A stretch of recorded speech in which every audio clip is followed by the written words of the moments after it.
true, because in the middle of the pandemic, a lot of my contacts, a lot of my customers didn't need staffing anymore. They were like, we're furloughing everyone. I said, well, what do you need? I was a headhunter.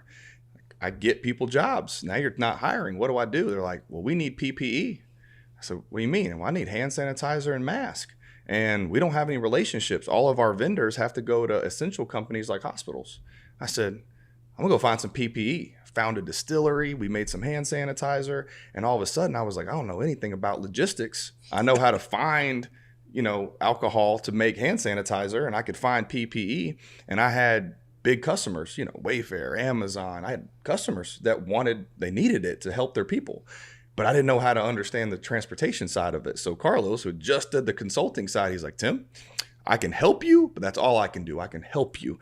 And so when we started synergizing that entrepreneur spirit, that's when that whole, man, we can help each other. We help our businesses. And then when he took the biggest leap I've ever seen anybody leap, which was actually leaving a Fortune 500 company. I was an independent guy. Everyone knows me as a headhunter. He left a Fortune 500. That's a huge risk. So when he said, let's do it, I said, man, if you're able to take that risk, man, let's go. And he saw a power in my network that was more than just placing heads or selling PPE. He saw a network full of decision makers that make decisions on, well, who's my maintenance provider? Where do I get my warehouse from? Or where do I shop robotics? Where do I get my truck?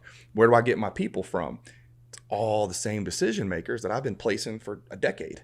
And it clicked. I was like, man, I don't have to scroll and look at resumes and profiles anymore. I get to just do what I do best, which is building relationships and strategic partnerships.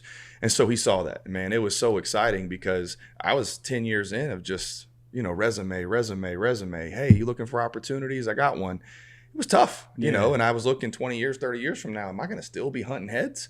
He was like, man, I see something different.